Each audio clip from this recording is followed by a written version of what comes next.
All right, so today we're back at it, changing out the single ball screws to the double ball screws, which are these two basically single ball screws that are butted up against each other to provide a little bit of preload, which reduces the backlash. So I think what we're gonna do, I'm gonna have to take off these covers, front and rear, probably pull out this motor here and remove the carriage to get to that guy in there.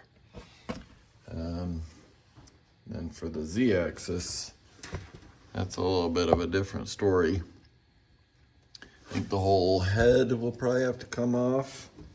Got the motor mounted up there on a big plate, and I'm not quite 100% sure how I want to go about getting that guy off. But that's kind of the main, that's the one that's, well, actually all three are giving me a pretty big issue, so, you know, it's just a bunch of time spent in the garage replacing things that I could have done right the first time. But I chose to save a whopping, I don't know, 50 bucks tops by doing it this way. And here we are. I did watch a couple of the videos on YouTube though. This old Tony did one, just barely, where he was replacing one of his single ball screw or ball nuts because he said it had worn. And I believe that. When I originally put it together, I don't think I had this much backlash. So I do think a lot of it's attributed to wear. Probably could have got away with just replacing the balls. A lot of other people, what they'll do is they'll put slightly oversized balls in there just to tighten everything up and reduce the backlash, but that increases wear. I think double ball nuts are probably the best way to go. I'm not sure about cheap double ball nuts, but high quality double ball nuts are probably the best way to go. And then the next step under that would probably be American made single ball nuts. They're probably on par with Chinese double ball nuts as far as durability and tolerances. And then the worst thing you can do is Chinese single ball nuts. There's really no reason to save a few dollars and not just start with double ball nuts. That's what I should have done. I will lose, what is that, maybe 1.5 inches of travel in my x-axis. My y-axis, I'll only lose probably 3/4 of an inch, maybe a little more. And then my z-axis, I don't think I'll lose. I might lose just a little bit. We'll know when we get in there. So I'm gonna sit you down and just put you on time lapse this time, so it's not just a bunch of me rambling as I work on all this stuff. So yep, I'll bring you back once I either come up to something interesting or have the carriage off and show you how it's all hooked up in there.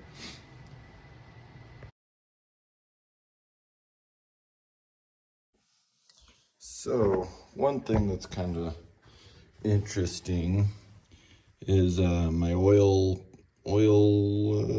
groove ports. I drilled these bolt holes, there's 2 of them on the back side here, and stuck some of these oiler fittings in so I can squirt some oil in. That goes into the carriage, comes up out of this hole and distributes the oil on both sides of these. And then over here, I've just got one. I just drilled a hole there and pump it in. It goes all the way across on this side. The reason I did 2 over here, was so that I could get oil going into these grooves down here, also on the dovetail. This side has it too, I think. Yeah. It's got, these are the holes that adjust up on the gib, tighten the gib up. There's 2 of them to lock the x-axis. You screw this little wheel here and it clamps down on the table. And then the oil comes in through this tiny little hole there. And then up through this hole also. So I got the cover off. Let's see what we got down there. Got my ball nut mount. I think I made this top part to space it down just a skosh, and the ball nuts in there. So I'm thinking I might leave the carriage on, just undo the motor and unscrew it. That way, because I built this chip tray, and I don't think I've got quite enough room to slide the machine all the way to the back and be able to pull the carriage all the way off. I guess we'll find out. Because I mean, either way, I don't think I'm gonna have enough room to really, I guess I could turn it sideways actually. Might be enough room to turn it sideways and get it all out. It's gonna be a tight fit though, and obviously everything is heavy. And I don't really wanna, I guess I have my engine lift here, but it's a pain to try to rig it up because I built this big table and I didn't make it deep enough for the engine hoist to slide under it. So it's always a good time trying to get the hoist on the mill because it's just really awkward to rig up. And haven't dropped it yet, so I got that going for me. Of course, now that I said that, probably gonna drop it this time if I try to lift it. All right, anyways, I'll get you all back on time lapse and keep plugging away. So here's my way wipers that I made. I took a picture of the front of the machine, grabbed a few measurements off of it. Zoom you out a little bit here, maybe, if we can. There we go. So, made these a while back. Oh, I got a screw holding it together there. But it's basically sandwiched. It's 4 pieces. So I've got a little T-shape indentation there, and they go together kind of like a puzzle piece. Then I got some pieces of felt in there just to hold some oil and wipe the chips off as it goes back and forth. I did this before I put the flaps on. The flaps keep most of the chips off by themselves. This helps keep the oil where it needs to be though, so it's still got some purpose. Then I got the hole for the gib adjustment, which you have to adjust the gibs. It's not very often, but every once in a while, give them a little adjuster. So yep, throw you back on time lapse.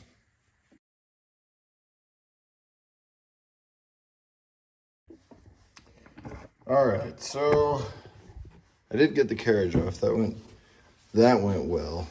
I think the problem I've got now, though, I kind of forgot. So these 4 are the tops of some bolts, and that is holding the ball screw retainer.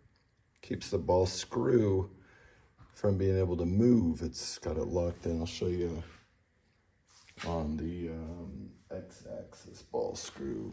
Where did I put it? There it is. So it's this guy right here, and it's bolted to the main casing here, And then the nut itself bolts onto the carriage, which is over there. You can't see it. It bolts onto the carriage on the other side of this guy. So what I need to do, I think, trying to do this without having to lift the machine. Let's see, I think if let's see. Yeah, I don't think there's any way around it. I kind of paused here for a second and did a little soul searching. Not gonna happen without lifting the machine up. So I think what I'm gonna do is try to tip the machine back. I'll get a block under the foot over here. And I think that'll maybe, possibly, probably not, but maybe worth a try. Give me enough room to undo these guys. Once those are undone, everything should be able to just come out some way or another. I think that's the only option. I don't see another way, unfortunately. Kind of a bummer. I think the Z-axis will be a lot easier. I'm pretty sure I mounted everything onto this plate here. That was where the original lead screw nut was. And I think I can just unbolt that and unbolt, I'll lock the head. It's got these locks over here to keep it from just dropping once the screw's all undone. But I think that one will be a little bit easier. Maybe not. We'll see. We'll find out soon enough. So I'll bring you back once I get her lifted up and get something figured out.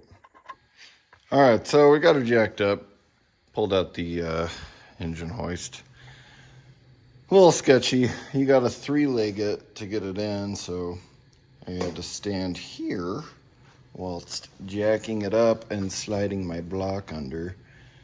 It's not the best way to do it, not the way I'd recommend, but it gets it up. I got a block under it. Straps loose now.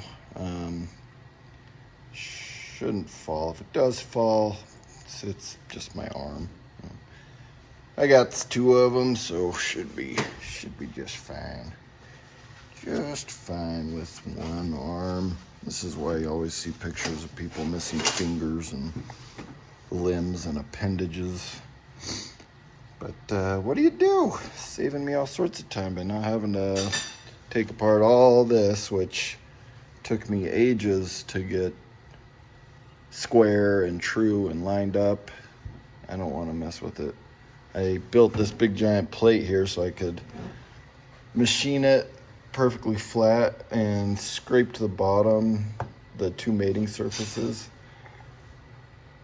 And that was the only way I could find to get everything square and true again without some sort of elaborate like epoxy deal like Stephen Gottswinter did in Germany. Watch a lot of his videos. He's the opposite of me. He does everything perfect, and I do everything sort of quick and dirty if I can. If it's something I want to be precise, I'll take the time, but I figured this would do plenty for getting it all set up. Plus now it's all steel on steel. I have this basically just gave me a more sturdy,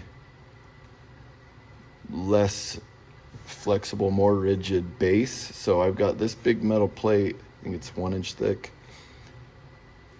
bolted to the casting here, then these bolts go all the way through, and then these big 3/4 Allens also go all the way through. So it's a lot more rigid. I had indicators all set up and I was just pushing, and this whole thing would flex a lot. And most of the flex I think was coming from right in here. Because after I added the plate and it's butted up against the dovetails here also, it's quite a bit more rigid. It doesn't have the same flex, especially when you have this head is is way heavier than it probably needs to be, but I mean, in the case of machining metal, weight translates to rigidity and less vibrations and better finishes. So the more weight, the better. I also added this, it's a horseshoe shaped deal. Goes all the way around the back, and then it's bolted into the casting, because the problem I was having is the carriage went up and down. Once it got in the middle, there's nothing to hold it from flexing inwards. It's just the casting, which is pretty thin right through here and back here. That could definitely be a lot thicker. I thought about building a trough in there and filling that with like epoxy granite, and that probably would help a lot, but that's another one of the quick and dirty, or try something different. And I think this, I mean, it still took a long time to do, but probably less time than it would have been to disassemble all this, build a trough, seal it all up, mix it with some concoction of epoxy granite, and not even really know if that would solve the problem. So, yep, I'm gonna go ahead and unbolt these. I can get my arm under there now. Hopefully it doesn't fall and crush me. Nah, we'll be fine. We'll be fine.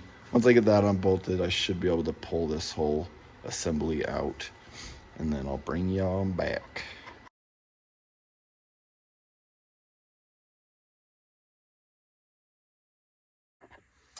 All right, got it all unbolted.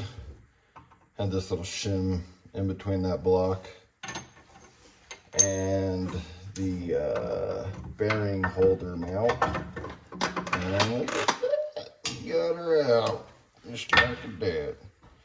Not quite as easy as I was hoping.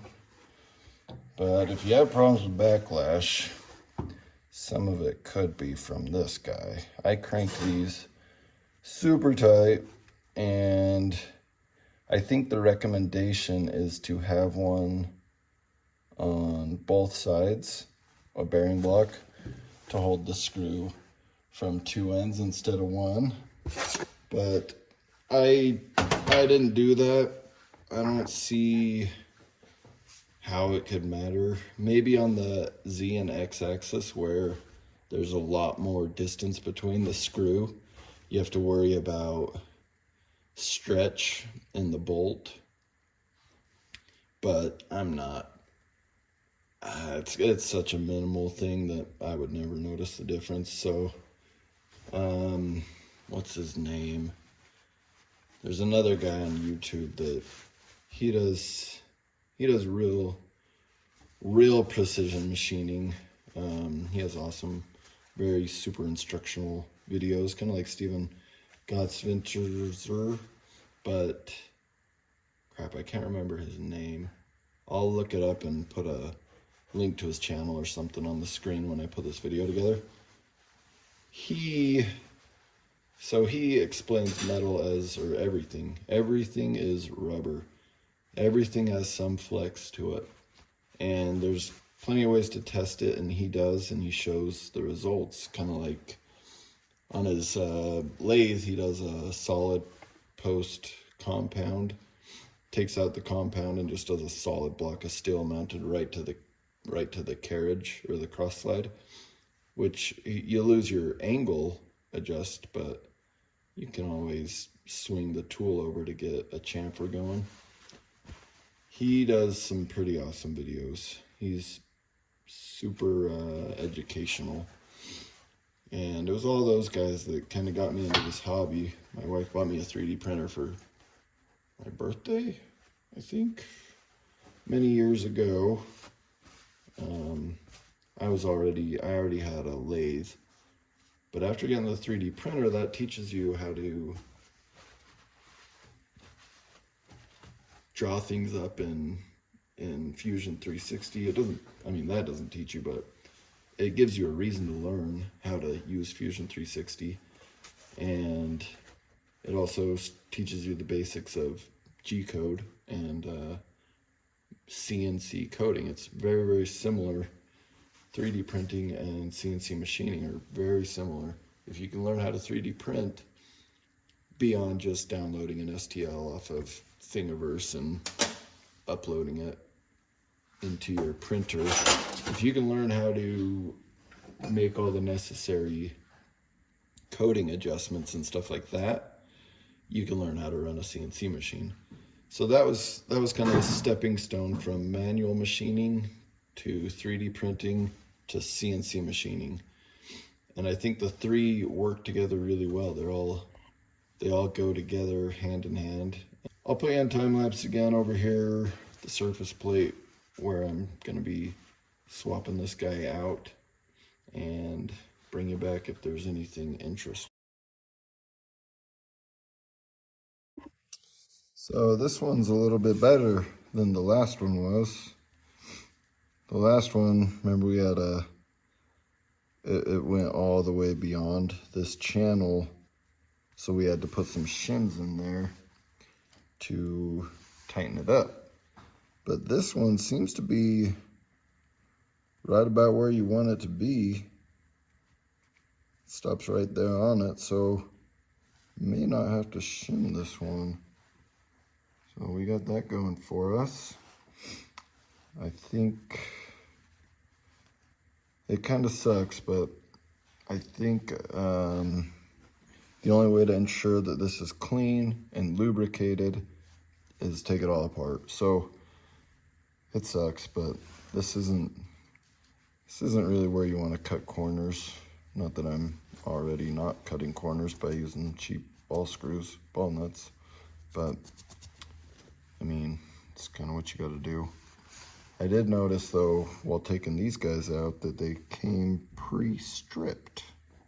I think it was, yeah, just drops all the way in there. There's no threads. That's freaking awesome. So yeah, I wonder if you can see in there, but the screw just drops right in.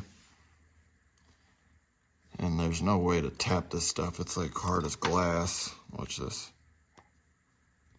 Boop, all the way in. Oh man, come on. You can't have it all. So these screws, they don't necessarily need to be tight. Well, maybe they do, because they go into the housing that holds the ball nut, and the housing should capture some of this. Let's see. Yeah. So the ball nut mount will come out to about there, and that'll hold this in. Obviously, be better if the screw was also holding it, but can't have your cake and eat it. Oh man. All right, so I'm gonna go ahead and throw y'all on time lapse, and I'm gonna take this guy apart and clean her out and grease it. So I've got a few spare balls here from one of the old ball nuts, and I'm just get some of this dirt off of here. Yeah, I'll show you how it comes apart actually first, and then I'll put you on time lapse. Since I didn't get to show you in the last video, it was already all over the place. Freaking, holy cow, friggin' springing things. I don't know if you heard that, but that was the spring that holds the seal. Yeah, that's great. We'll find. I think it landed in the chip tray, so luckily the chip tray is cleaned out right now. Shoot, actually, I don't really need to take this little seal out, but I won't be able to show you how all the balls fall out if I don't.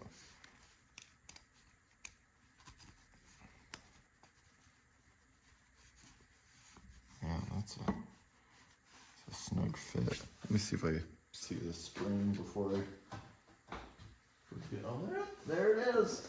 Found it. Right in the old chip tray. All right, so we're gonna unscrew it.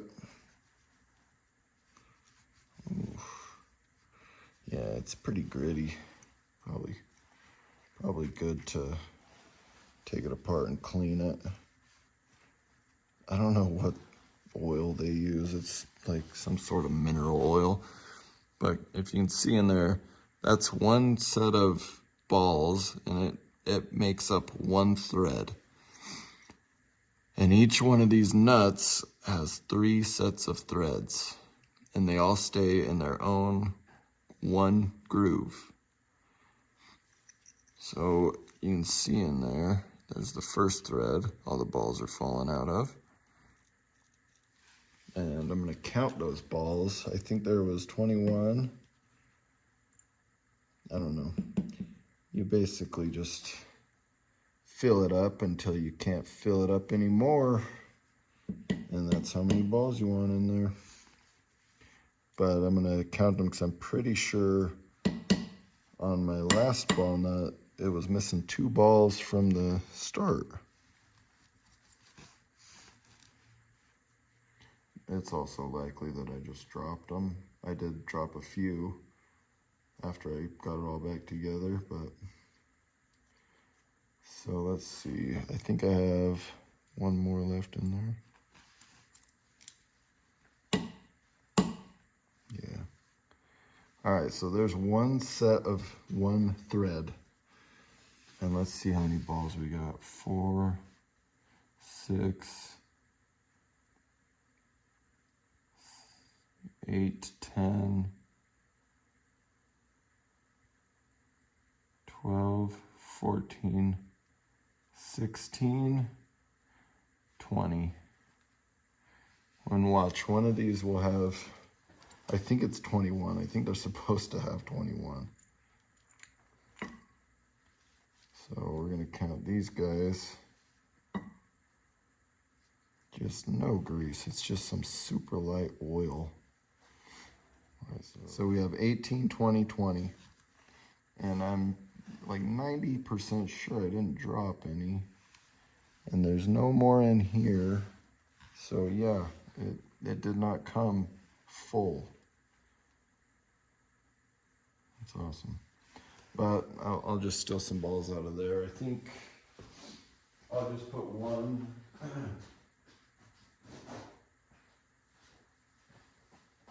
I'll just put one from each of the missing, or from the old ball screw into each of the missing screws. So each one will have one old ball, and it'll be fine.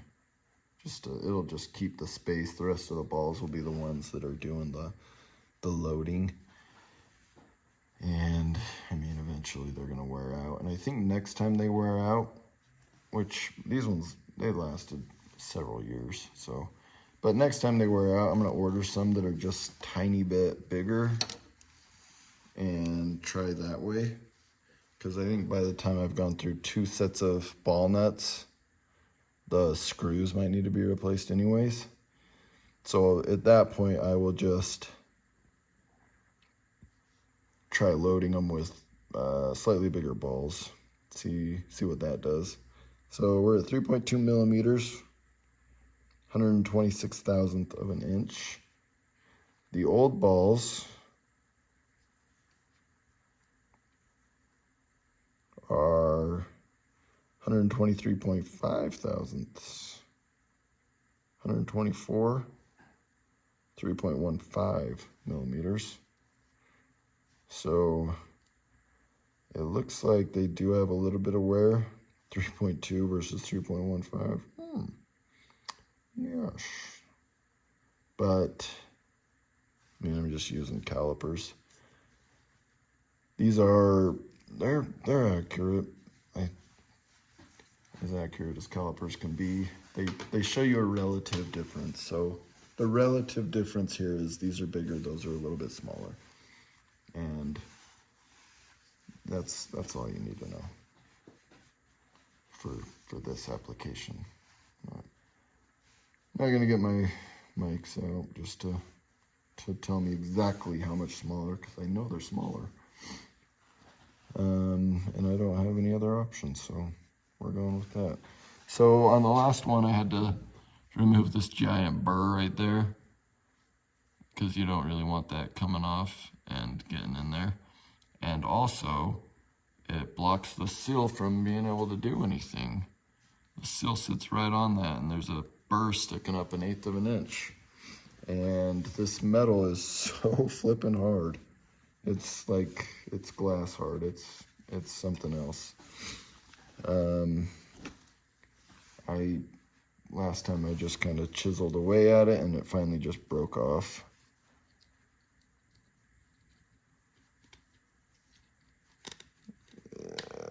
Jeez. I'm gonna go grab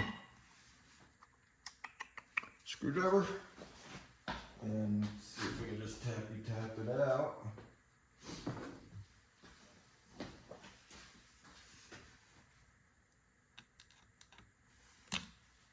That's not gonna work.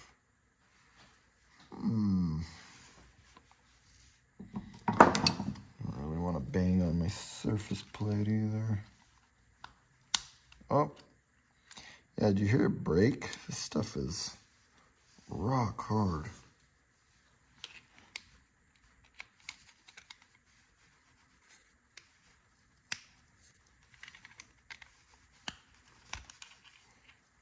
Gosh. This is how I always end up stabbing myself in the hand. Let's see. I got most of it. Still some in there, but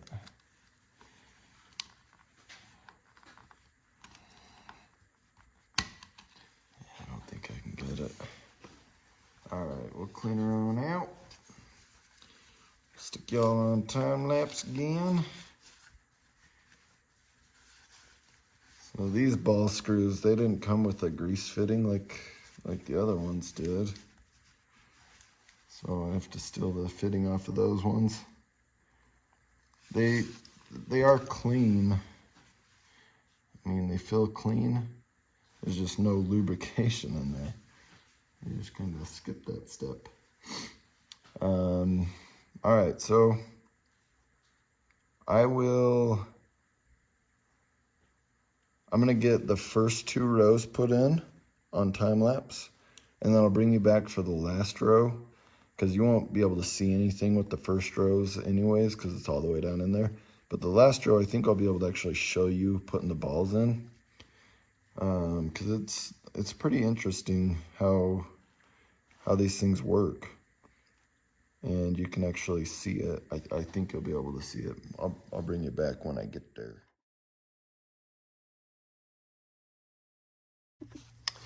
All right, so got her up to the last thread there.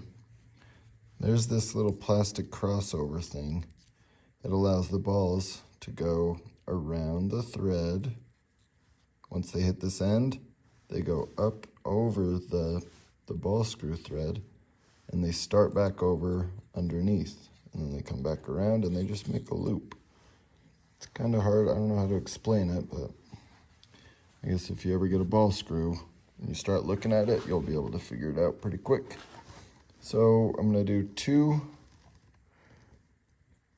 right there, and you gotta kind of adjust the screw to where it's backed off just enough to where the balls can fall into the hole. So there's 2, 4,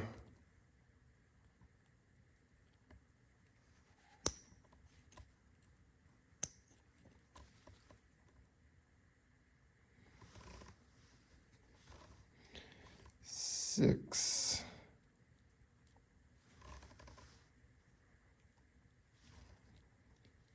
8. I'm just dropping them in that thread right on that little crossover, and then I'm pushing them in. 10. it helps a lot to have some grease on there, because once they get all the way around, they'll start coming up right up in there, and then there won't be anything holding them. 11, 12, and they do kind of start getting harder and harder to push the further in they get. So I'm at 12, 13, 14.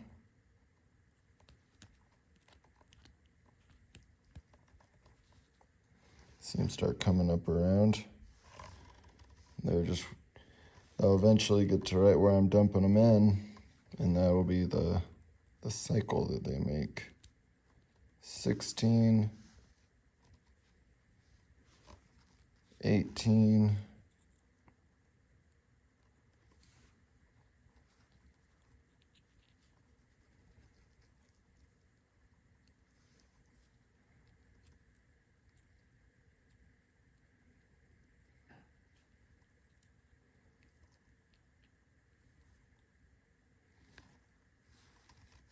19. It looks like I've got room for 2 more. So what I'm going to do, I'm going to stick one in right there. Then I'm going to try.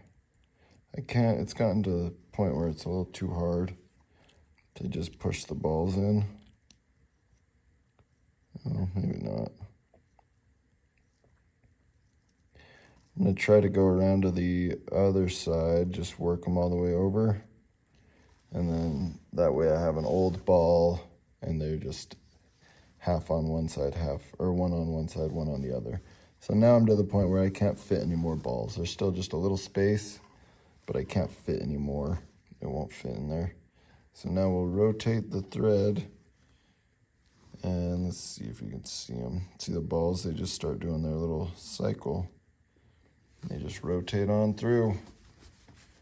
That's it. So the sill, I was kind of noticing it's off center, the lip, and I think it needs to line up. I think it's supposed to line up with the threads. It does have a little arrow on it. I don't know where the arrow is supposed to point to, but I think we're going to try to rotate it around to wherever it fits into the threads.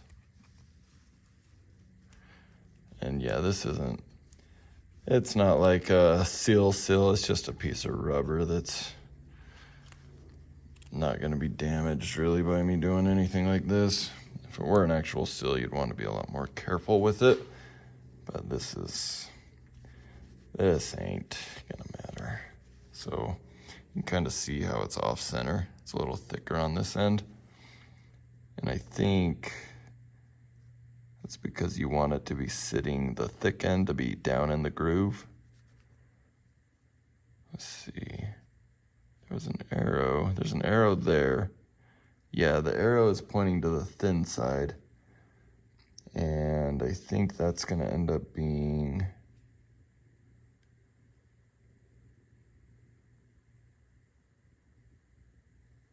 I don't know, it almost looks like it's just to the side is where it would land. It looks like the arrow points to the side. Let's see. Wouldn't have been my first guess, but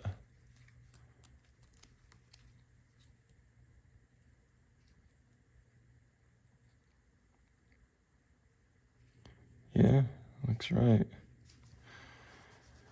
That looks like how I would maybe do it,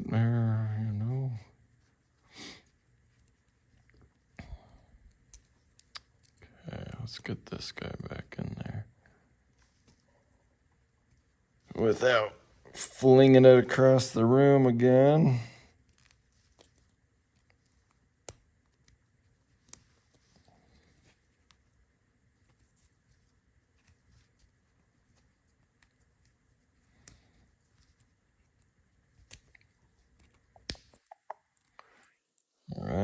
we go. Yeah, that's what I was talking about with the grease zerk. It's drilled out so much that there's a hole all the way through, so it's not gonna, kind of sucks, but what do you do? All right, I'm gonna throw you back on time lapse, and we're gonna get going on the next one.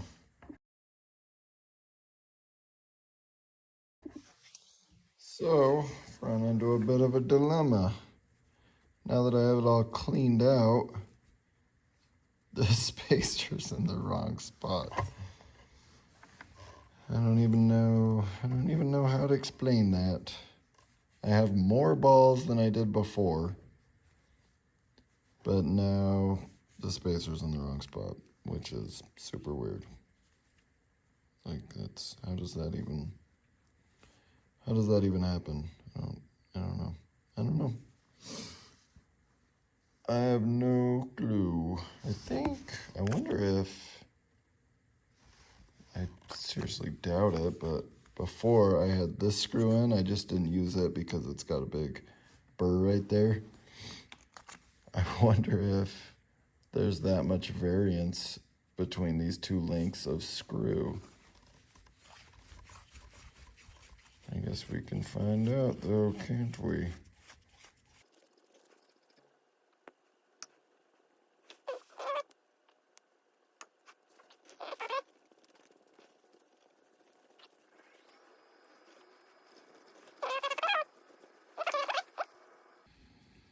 Interesting.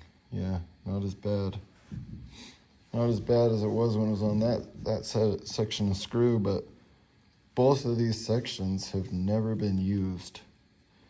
They are both brand new sections of screw that I cut off to shorten for the actual length I needed. It's weird.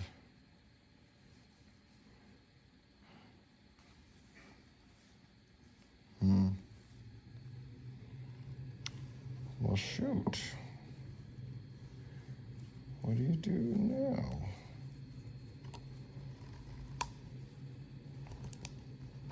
So obviously I fit the other bearing to this one, and then I threaded it onto the screw that I'm going to use over there, and it did fit.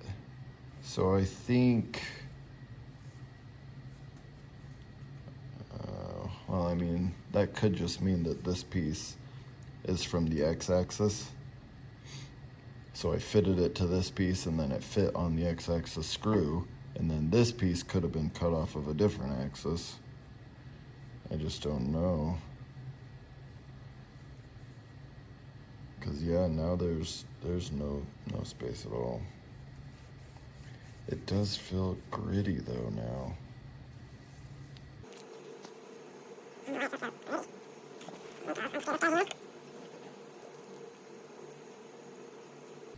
Yeah, it's this one that feels really gritty. So I wonder if I should just make sure we didn't lose like a ball or something that might be making it bind up. Now that I have grease in there, I can carefully unscrew it from the thread, slide it on the sleeve, and I should be able to slide the sleeve out and make sure all the balls are in the right spot still. So I think that's what I'm gonna do. Cause yeah, this thing, it doesn't feel right. Something's up.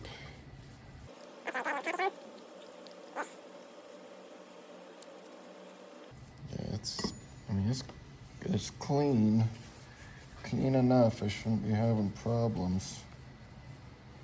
So let's make sure we didn't lose a ball. Very gingerly take the spacer out and hope that the grease holds everything. All right, we dropped 2 balls. Here's one. I don't know where number 2 went. I'm pretty sure we lost 2. So that row is full.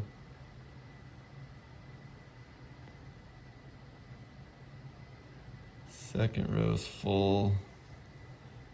We're losing balls left and right out of the third row.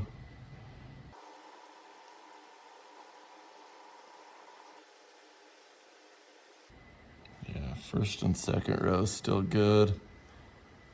I wonder if some of the balls fell through when I was doing that first row, because that first row's kind of finicky while you're still trying to get it all lined up. I might have accidentally dropped a couple extra balls, because I did have to add, I think, 3 from the old ball nut. And I thought I would only need to add 1 or 2. So I'm just taking a little dab of grease, putting it on my screwdriver here, so I can pick them up and stick them right where they need to go. So, no, don't do that yet. Stick the spacer on and we'll thread it back onto this one. And I don't see why it's not still gonna just be loose. It should still just be loose and need a shim. But I'm guessing it was kind of binding up on the other screw because one of the balls had fallen out. And it was, so when that happens, the threading is cut all the way through. It's just that it only uses 3, and then there's like half thread.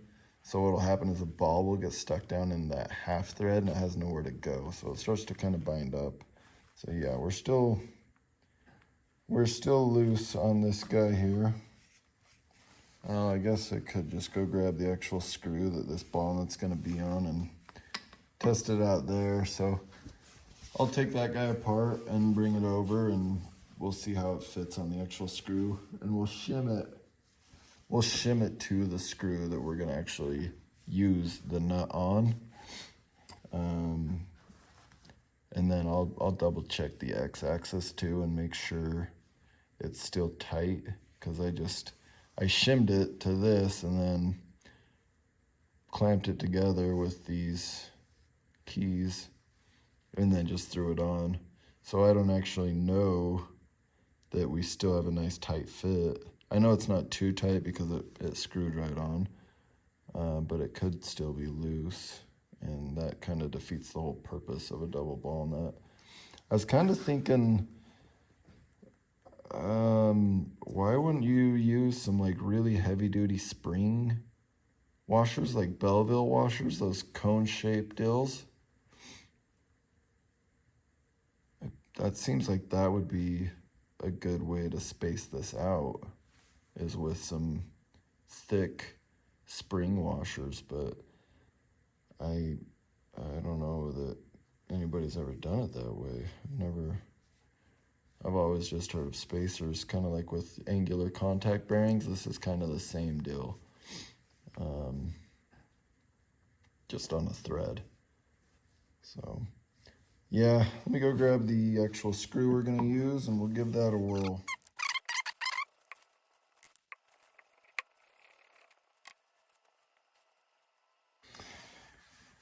All right, looks like everything's still in there. Man. Should have paid attention to the way that this went. I remember if it was this way or if it was this way.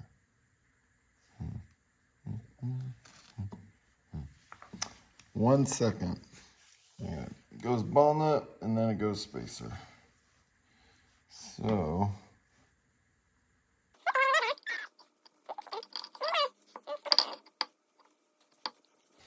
and we'll see what it looks like. So down here, we can check for a little bit of wear too. It's down at this end of the screw, probably doesn't get as much use as right near the middle. So right there, it's still nice and tight. It could maybe be just a little bit tighter. See, it's just barely past. And then let's try threading it down a little further.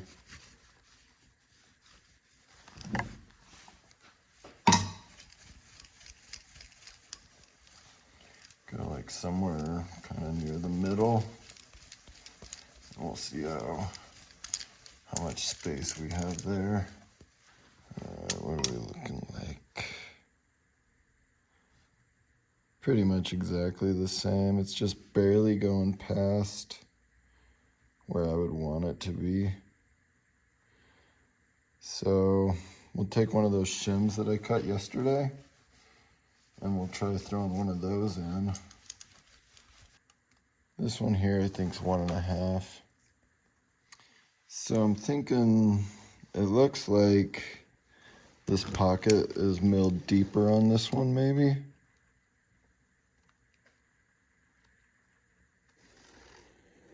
About 120 thou. And this one here,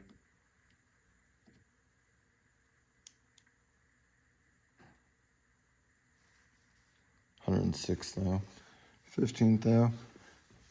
Not much. It's just yeah, I mean, there's threads in there. It's just they don't start until a ways in there. So I think, and I don't know, I can't chamfer these anymore. They're already gone down to the bare minimum. Yeah, it's not gonna work. All right, I'm gonna dig around, see if I have a screw like this that's maybe just a tiny bit longer. Probably not, but I'm gonna look. What are the odds of having two that are just a teeny bit longer? I bought a bunch of screws for those knives I made for Christmas, and I just grabbed a few of each size, just in case. So I had exactly two that are just a tiny bit longer than the original. Plus the threads are probably cut a little bit better. Because they're actually American screws, or made in America screws. And they're actually not made out of cheese grade, whatever that crap is. So yeah, that worked out good. They were even sitting right where I needed them. See if I can get this stupid screw out. It's just barely in there. So sometimes you just get a little pressure on them, side pressure, and you can get them unthreaded, like so. And let's see. Yeah, there's plenty of room in there.